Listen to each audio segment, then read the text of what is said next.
വിജയേട്ട നമസ്കാരം. നമ്മുടെ ഇന്ത്യയുടെ പ്രധാനമന്ത്രി അദ്ദേഹത്തിന്റെ അടുത്ത യാത്ര തുടങ്ങിയിരിക്കുകയാണ്.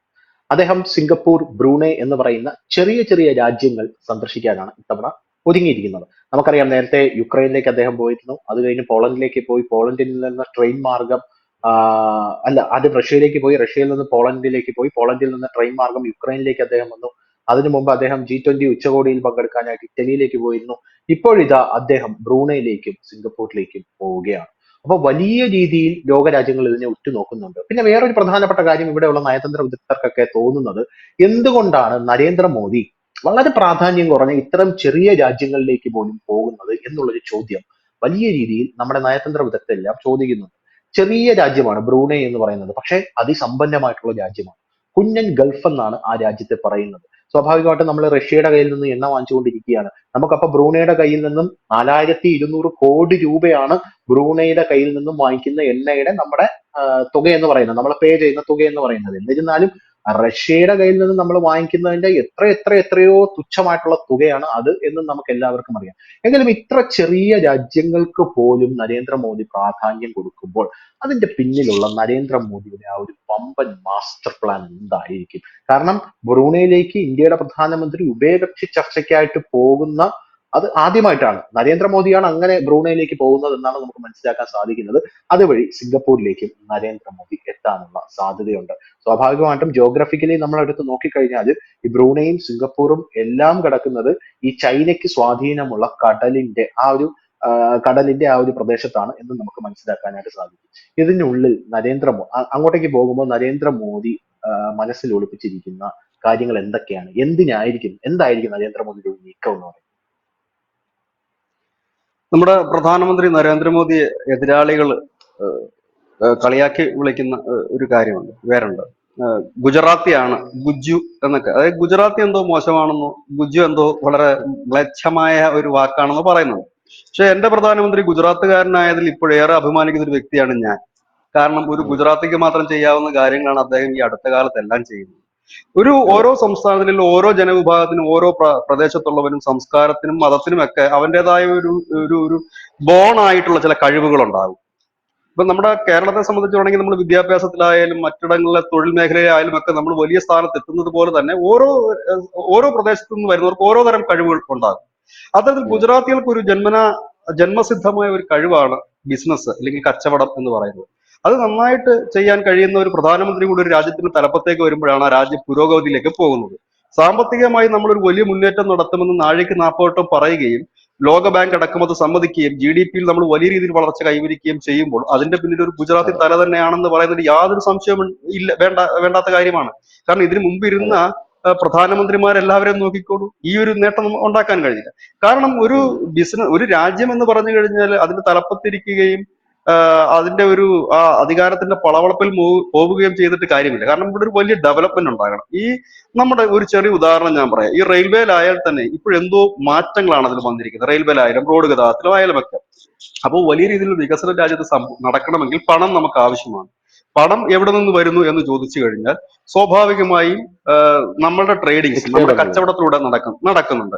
മറ്റൊന്ന് എന്ന് പറഞ്ഞാൽ നമ്മുടെ രാജ്യത്ത് വളർന്നു വരുന്ന അല്ലെങ്കിൽ ഉള്ള കോർപ്പറേറ്റ് കമ്പനികളുടെ കയ്യിൽ നിന്ന് നമുക്ക് ലഭിക്കുന്ന ടാക്സ്, സാധാരണ ജനത്തിന്റെ ലഭിക്കുന്ന ടാക്സ്. അപ്പൊ ഈ കോർപ്പറേറ്റുകൾ എങ്ങനെ വളരണം? നമ്മുടെ രാജ്യത്ത് മാത്രം നിന്ന് അവർക്ക് വളരാൻ കഴിയില്ല. അവർക്ക് മറ്റ് വിദേശ രാജ്യങ്ങളിൽ നിന്നുള്ള കോൺട്രാക്റ്റുകൾ ഉൾപ്പെടെ ലഭിച്ചെങ്കിൽ മാത്രമേ അവർക്ക് മുൻപോട്ട് പോകാൻ കഴിയുകയുള്ളൂ. ആ അതെ. കോർപ്പറേറ്റുകൾ എല്ലാം കൂടെ നമ്മളിപ്പോ കോർപ്പറേറ്റുകൾക്കെതിരെ ചീത്ത വിളിക്കുന്നവരുണ്ട്, തെറി വിളിക്കുന്നവരുണ്ട്. ഈ കോർപ്പറേറ്റുകൾ എല്ലാം കൂടെ നാളെ അങ്ങ് പണിമുടക്കി കഴിഞ്ഞാൽ ഇവിടുത്തെ രാഷ്ട്രീയ പാർട്ടികളൊക്കെ പിന്നെ പിരിച്ചുവിടുക നിവൃത്തിയുള്ളൂ. കാരണം അവർക്ക് പോലും ഉം. 10 പൈസയുടെ ഫണ്ട് ഉണ്ടാകില്ല പോസ്റ്റ് ഒട്ടിക്കാനായിട്ട്. അപ്പൊ ഇതാണ് അവസ്ഥ. കറക്റ്റ്. ഇവിടെയാണ് പ്രധാനമന്ത്രി നരേന്ദ്രമോദി ഈ അടുത്ത് നടത്തിയ യാത്രകളെല്ലാം ശ്രദ്ധിക്കുക. ഇതിനു മുമ്പ് നമ്മുടെ ഇപ്പൊ ബ്രൂണോയിൽ പോകുന്നതിന് മുമ്പ് ഒരു രാജ്യത്തിന്റെ വിദേശകാര്യമന്ത്രി അടക്കം ഇവിടെ വരികയും പിന്നീട് ആ രാജ്യത്തിന്റെ ഒരു സ്റ്റേറ്റ്മെന്റ് വരികയും ചെയ്തു. ശരി. ആ രാജ്യത്തിന്റെ പേര് ചിലി എന്നാണ്. ആ രാജ്യം പറഞ്ഞൊരു കാര്യമുണ്ട്: ഞങ്ങളുടെ രാജ്യത്ത് 50% മുകളിലുള്ള കാര്യങ്ങൾ ചെയ്യാൻ ഇന്ത്യക്ക് മാത്രമേ കഴിയൂ, ഇന്ത്യക്ക് അതിന് ഉം. കഴിയും. കാരണം അവിടെ ഉം. ഒരു വലിയ രീതിയിലുള്ള ഈ കൽക്കരി അടക്കമുള്ളവ ഖനനം ചെയ്തെടുക്കാനുണ്ട്. അവരെ ഉം. അതിന് സഹായിക്കുക. അതായത് നമ്മളിപ്പോ അവർക്ക് അവിടെ പോയിട്ട് അതിന് വേണ്ട കാര്യങ്ങൾ നമ്മൾ അവർക്ക് സഹായം ചെയ്ത് കൊടുക്കുമ്പോൾ നമുക്കും അതിൽ നിന്നൊരു ബെനിഫിറ്റ് കിട്ടുന്നുണ്ട്. അവിടെ ആ രീതിയിൽ ഒരു കച്ചവടമാണെങ്കിൽ പോളണ്ട് അടക്കമുള്ളിടത്ത് പോകുന്നു, അവർക്ക് വേണ്ട കാര്യങ്ങൾ നൽകാമെന്ന് പറയുന്നു. ഇങ്ങനെ പല രീതിയിലുള്ള, അതായത് ഇന്ത്യ ഒരു വലിയ വിപണിയാണ് എന്നുള്ളത് കവിഞ്ഞ് ഇന്ത്യ മറ്റ് സ്ഥലങ്ങളിലേക്ക് വിപണി കണ്ടെത്തിക്കൊണ്ടിരിക്കുകയാണ് നമ്മുടെ രാജ്യത്തെ ഉൽപ്പന്നങ്ങൾ പോകാനായിട്ട്. ഇപ്പൊ നമ്മുടെ രാജ്യം പഴയ പോലല്ല. കളിപ്പാട്ട വിപണി നമ്മൾ ഒരിക്കലും ഉണ്ടായിരുന്ന വിപണിയല്ല കളിപ്പാട്ട വിപണി. ഇന്ന് ആ കളിപ്പാട്ട അതെ. വിപണിയിൽ ലോകത്ത് 4-ാം സ്ഥാനം നമുക്കുണ്ട്. നമ്മൾ വല്ലവരുടെയും കളിപ്പാട്ടം വെച്ച് കളിച്ചോണ്ടിരുന്നവരാണ്. ഇന്ന് അതല്ല, നമ്മൾ കയറ്റുമതി ചെയ്യുന്ന 4-ാം സ്ഥാനത്തേക്ക് നമ്മൾ പെട്ടെന്നാണ് എത്തിയത്. ഏതാണ്ട് ഒരു 5 വർഷം കൊണ്ടാണ് നമ്മൾ ആ ഒരു നിലയിലേക്ക് എത്തിയത്. അതുപോലെ മൊബൈൽ ഫോൺ, നമ്മൾ ചൈനയിൽ നിന്നായിരുന്നു മൊബൈൽ ഫോണും അതിന്റെ കാര്യങ്ങളും ഉം. ഇറക്കുമതി. ഇന്ന് മൊബൈൽ ഫോൺ കയറ്റുമതി ചെയ്യുന്ന രാജ്യമായി ഇന്ത്യ മാറിയിരിക്കുന്നു. ഈ അടുത്ത സമയത്ത് വന്നൊരു വാർത്ത, നമ്മുടെ രത്തൻ ടാറ്റ, അദ്ദേഹത്തിന്റെ company Tata I I iPhone iPhone ഇറക്കാൻ പോകുന്നു ഇന്ത്യയിൽ നിന്നുള്ള വാർത്തയാണ്. അത് വന്നു കഴിഞ്ഞിരിക്കുന്നു. മറ്റൊന്നെന്ന് പറഞ്ഞു കഴിഞ്ഞാല് ആയുധ വിപണി, ആയുധങ്ങൾ ഇറക്കുമതി ചെയ്തുകൊണ്ടിരുന്ന ഒരു രാജ്യം ഇന്ന് ആയുധം 85 രാജ്യങ്ങളിലേക്ക് കയറ്റുമതി ചെയ്യുന്ന രാജ്യമായിട്ട് നമ്മൾ വളർന്നു കഴിഞ്ഞിരിക്കുന്നു. അങ്ങനെ സമസ്ത മേഖലയിലും മരുന്നിന് വേണ്ടി മറ്റു രാജ്യങ്ങളെ ആശ്രയിച്ചുകൊണ്ടിരുന്ന നമ്മൾ ആ കോവിഡിന് ശേഷം ഇന്ന് ലോകത്തിന്റെ ഫാർമസി എന്നാണ് അറിയപ്പെടുന്നത്. അതെ. അങ്ങനെ അനവധി അനവധി കാര്യങ്ങൾ നമ്മൾ വലിയ മുന്നേറ്റം തന്നെ നടത്തിക്കൊണ്ടിരിക്കുന്ന ഒരു സാഹചര്യം. ഇതില് ഒരു പറഞ്ഞോളൂ. ഇതിലെ ബിചേട്ടാ, ഇതിലൊരു പ്രധാനപ്പെട്ട ഒരു കാര്യം, മോദിയുടെ ഒരു വലിയൊരു ബുദ്ധി ഞാൻ കാണുന്നത് എന്താ അറിയോ? ഇതില് നമ്മുടെ 4 ട്രില്യൺ എക്കണോമിയാണ് നമ്മൾ. അതേസമയം അമേരിക്ക 35 ട്രില്യൺ എക്കണോമി ആവാനായിട്ട് പരിശ്രമിക്കുകയാണ്, അതിലോട്ട് കുതിക്കുകയാണ്. ചൈനയാണെങ്കിൽ 25 ട്രില്യൺ എക്കണോമി. നമ്മുടെ ഈ 4 ട്രില്യൺ എക്കണോമിയെ നമ്മൾ ഉള്ളൂ എന്ന് പറയുമ്പോഴും നമ്മൾ 40 ട്രില്യൺ എക്കണോമിയുടെ വലിയ രീതിയിലുള്ള പവറിലേക്കാണ് ഇന്ത്യ ചാടാൻ പോകുന്നത് എന്നുള്ള രീതിയിൽ തർക്കമൊന്നുമില്ല. അതിന്റെ വേറൊരു കാര്യം, നമ്മുടെ 4 ട്രില്യൺ എക്കണോമി എന്ന് പറയുന്നത് രാജ്യത്തെ ഇതാണ്. നമ്മുടെ ടേൺ ഓവർ എന്ന് പറയുന്നത്, ഓരോ മാസവും നടക്കുന്ന ട്രേഡിങ്ങിന്റെ മറ്റു ടേൺ ഓവർ എന്ന് പറയുന്നത് 15 ട്രില്യൺ ആണ്. ഇതിലെ മോദിയുടെ ഒരു കൃത്യമായിട്ടുള്ള ഒരു സംഭവം എന്ന് പറഞ്ഞാൽ, വീഴ്ചയായിട്ട് ഒരു കാര്യം ശ്രദ്ധിച്ചിട്ടുണ്ട്. അതായത് നമ്മുടെ രാജ്യം 4 ട്രില്യൺ എന്ന് പറയുമ്പോഴും വേറെ ഒരു രാജ്യങ്ങൾക്ക് നമ്മളെ അവഗണിച്ച് മുന്നോട്ട് പോകാൻ പറ്റാത്ത ഒരു സാഹചര്യമുണ്ട്. ഇപ്പം പോളണ്ടിലേക്ക് നരേന്ദ്രമോദി പോയെന്ന് പറഞ്ഞുകൊണ്ട് ഞാൻ പറയുക, അതായത് പോളണ്ടിലോട്ട് ചെന്നിട്ട് നരേന്ദ്രമോദി പറയുന്നത്, നിങ്ങൾ നമ്മുടെ രാജ്യത്ത് വന്നാൽ മാർക്കറ്റ് തുറന്നു തരാമെന്ന് പറയും. എന്നാൽ ഈ റെസഷൻ ബാധിക്കാത്ത, അതായത് സാമ്പത്തിക മാന്ദ്യം ബാധിക്കാത്ത തനത് റിസോഴ്സ് ഉള്ള രാജ്യങ്ങളുണ്ടല്ലോ, ഇപ്പൊ സൗദി അറേബ്യ, UAE, അങ്ങനെയുള്ള എണ്ണ അത് ഇതൊക്കെ ഉള്ള രാജ്യങ്ങളിലോട്ട് പോയിട്ട് ഇങ്ങോട്ട് നിക്ഷേപം കൊണ്ടുവരാന്ന് പറയുന്നത്. അതായത് ഒരു സ്ഥലത്ത് സാമ്പത്തിക മാന്ദ്യം നേരിടുന്ന രാജ്യങ്ങൾക്ക് നമ്മുടെ മാർക്കറ്റ് തുറന്നു കൊടുക്കുകയും അതിനകത്ത് വേറെ പൊളിറ്റിക്കൽ സ്ട്രാറ്റജിക് ആയിട്ട് ഒരുപാട് സാധനങ്ങളുണ്ട്. മറിച്ച് ഇങ്ങനെയുള്ള എണ്ണ ഉത്പാദകരായിട്ടുള്ളതും തനത് സാമ്പത്തിക വ്യവസ്ഥയുള്ള രാജ്യങ്ങളിലേക്ക് ഇങ്ങോട്ടേക്ക് നിങ്ങൾ നിക്ഷേപങ്ങൾ തന്നോളൂ എന്ന് പറയുകയും ചെയ്യുന്ന ഒരു വലിയൊരു സ്ട്രാറ്റജിക് മൂവ് കൃത്യമായിട്ട് മറ്റേ എന്താ പറയുക, കാൽക്കുലേറ്റഡ് ആയിട്ടാണ് നരേന്ദ്രമോദി നടത്തുന്നത് എന്നുള്ളതാണ്. അദ്ദേഹത്തിന് അതിനകത്ത് കൺഫ്യൂഷൻസ് ഒന്നുമില്ല. പ്രധാനമായിട്ടും ഒരു കൺഫ്യൂഷൻസും ഇല്ല. അതായത് ഇന്ന രാജ്യം, ഇപ്പം നരേന്ദ്രമോദി ഒരു രാജ്യത്തേക്ക് പോവുകയാണെങ്കിൽ മോദി കൃത്യമായിട്ട് ആ രാജ്യത്തിനെ വിലയിരുത്തും. ഇവർക്ക് ഭാവിയിൽ സാമ്പത്തിക മാന്ദ്യം വരാൻ സാധ്യതയുണ്ടോ, ഇവർക്ക് തനത് സ്രോതസ്സുകളുണ്ടോ, അത് നമ്മുടെ രാജ്യത്തോട്ട് ഇറക്കാൻ പറ്റുമോ, അല്ലെങ്കിൽ അങ്ങനെ നമ്മുടെ രാജ്യത്തോട്ട് ഇവരുടെ സ്രോതസ് ഇവരുടെ കയ്യിൽ നിന്ന് നമുക്ക് സാധനം മേടിക്കാൻ പറ്റിയില്ലെങ്കിൽ ഇവരെ നമ്മളെ സാധനങ്ങൾ മേടിപ്പിക്കുക, അല്ലെങ്കിൽ നമ്മുടെ മാർക്കറ്റ് ഇവർക്ക് വേണ്ടി തുറന്നു കൊടുക്കുക. അത് ഈ ഗുജറാത്തിയുടെ ബുദ്ധി നരേന്ദ്രമോദിക്ക് ഉണ്ടെന്ന് പറഞ്ഞുകൊണ്ട് ഞാൻ പറഞ്ഞു, അത് ഭയങ്കര ഒരു സംഭവമാണ്. ഈ ധനുഷ, ഈ ഞാൻ കുറച്ച് നാൾക്ക് മുമ്പ് നമ്മുടെ ഒരു വാർത്ത കണ്ടു, ഇന്റർനാഷണൽ മീഡിയാസ് വന്നൊരു വാർത്ത. നമ്മളുടെ ഈ ട്രെയിനിന്റെ ഇപ്പൊ വലിയ, നമ്മളിവിടെ പറഞ്ഞു വന്ദേ ഭാരത് ഒക്കെ, പക്ഷെ ഈ വിദേശ രാജ്യങ്ങളിലേക്ക് നമ്മുടെ റെയിൽവേക്ക് വലിയ ഡിമാൻഡ് വന്നിരിക്കുക. ഗൾഫ് ഉം. രാഷ്ട്രങ്ങളിലടക്കം ഇന്ത്യൻ റെയിൽവേ അവിടെ റെയിൽ ട്രെയിൻ ഗതാഗതത്തിന് വേണ്ടിയിട്ടുള്ള പണികളിലേക്ക് ഏർപ്പെടാൻ പോകുന്നു എന്നൊരു വലിയ വാർത്തയാണ്. ഉം. ഗൾഫ് രാഷ്ട്രങ്ങളടക്കം ഉം. നമ്മൾ അവിടെ പോവുക എന്ന് പറഞ്ഞു കഴിഞ്ഞാൽ അതൊരു വലിയ കാര്യം തന്നെയാണ്. റെയിൽ, അത് ഉം. ഞാൻ ചെറിയ ഉദാഹരണം പറഞ്ഞു എന്നേ ഉള്ളൂ. അതായത് എന്തും ഉം. നമ്മൾക്ക് മാത്രമല്ല, അതിന്റെ ഒരു കച്ചവട കാര്യങ്ങൾ കൂടി കണ്ടെത്താൻ നമുക്ക് കഴിയുന്നുണ്ട്. മുമ്പ് നമ്മുടെയൊക്കെ നാട്ടിൽ ഒരു സാധനം പോകുമ്പോൾ, ഇല്ലെങ്കിൽ വണ്ടി ആയാലും മറ്റുള്ളതൊക്കെ പോകുമ്പോൾ നമ്മൾ പറയും അമേരിക്കയുടെയാണ്, മെയ്ഡ് ഇൻ USA ആണ്, ഇല്ല മെയ്ഡ് ഇൻ ചൈനയാണെന്ന് അതെ. പറയുന്നിടത്ത്, അതെ. ഇന്ന് ലോക രാജ്യങ്ങളിൽ 10 ഐറ്റം പോയി കഴിഞ്ഞാൽ അതിനകത്ത് ഒരു ഐറ്റം മെയ്ഡ് ഇൻ ഇന്ത്യ ആണെന്ന് പറയുന്നിടത്തേക്ക് മോദിക്ക് എത്തിക്കാൻ കഴിഞ്ഞു എന്നുള്ളത് തന്നെയാണ് വലിയ കാര്യം. അതിന് അദ്ദേഹത്തെ പ്രാപ്തമാക്കിയ ഒരു കാര്യം എന്ന് പറഞ്ഞു കഴിഞ്ഞാൽ, അദ്ദേഹം 2 കാര്യങ്ങൾ ചെയ്തു. മേക്ക് ഇൻ ഇന്ത്യയും ഉണ്ട്, ആത്മനിർഭറുമുണ്ട്. ആത്മനിർഭർ എന്ന് പറഞ്ഞാൽ നമ്മൾ തന്നെ കണ്ടെത്തി, നമ്മൾ തന്നെ പണിത്, നമ്മൾ തന്നെ കൊടുക്കുന്ന ഉണ്ടാക്കുക. സാധനം. മേക്കിംഗ് ഇന്ത്യ ഇവിടെ കൊണ്ടുവന്നിട്ട് നമ്മൾ മെയ്ഡ് ഇൻ ഇന്ത്യ എന്ന് വെച്ച് അടിക്കുന്ന കാര്യം.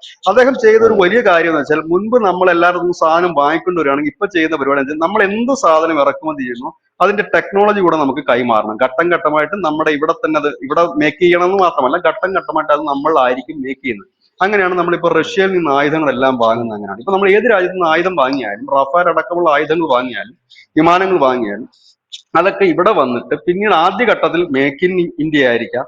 അതിന്റെ അടുത്ത ഘട്ടത്തിൽ ആത്മനിർഭറിലൂടെ നമ്മൾ മുമ്പോട്ട് പോവുക എന്നുള്ളത് തന്നെയാണ് നമ്മുടെ ലക്ഷ്യം. ആ ലക്ഷ്യത്തിലേക്കാണ് പോയിക്കൊണ്ടിരിക്കുന്നത്. ഇപ്പൊ ഇവിടെ നമുക്ക് ഇനി പോയിന്റിലേക്ക് വരാം, ബ്രൂണോയുടെ കാര്യത്തിലേക്ക് വരാം. ഇവിടെ ഇത് ഒരു വലിയ ബിസിനസ് ആണ്. അതായത് വലിയ കച്ചവട തന്ത്രം ഇതിനകത്ത് ഒളിഞ്ഞിരിപ്പുണ്ട്. കാരണം നമ്മൾ നോക്കിക്കോളൂ, മോദി പോയ ഈ അടുത്ത സമയത്ത് പോയ രാജ്യങ്ങളൊക്കെ ചെറിയ ചെറിയ രാജ്യങ്ങളാണ്. ചെറിയ ചെറിയ രാജ്യങ്ങളും ധനുഷ് നേരത്തെ സൂചിപ്പിച്ച കണക്ക് വലിയ കടവോ ഇല്ലെങ്കിൽ വലിയ ബാധ്യതകളോ ഒന്നും ഇല്ലാത്ത രാജ്യങ്ങളുമാണ്. ചൈന നേരെ മറിച്ച് പോകുന്നതെല്ലാം കടബാധ്യതകളുള്ള രാജ്യത്ത് പോയിട്ട് അവിടുത്തെ അവരെ പറഞ്ഞ കുറച്ച് പൈസ ഒക്കെ കൊടുത്ത് അവരുടെ സ്ഥലം വാങ്ങി കൂട്ടുകയാണ്. ഇന്ത്യ ചെയ്യുന്ന അങ്ങനെയല്ല, കടബാധ്യതകൾ ഇല്ലാതെ, അതായത് നമുക്ക് അങ്ങോട്ട് പണം മുടക്കേണ്ട ഒരു കാര്യമില്ല. കടബാധ്യത ഇല്ലാത്ത ധനക സ്രോതസ്സുകളുള്ള രാജ്യങ്ങൾ.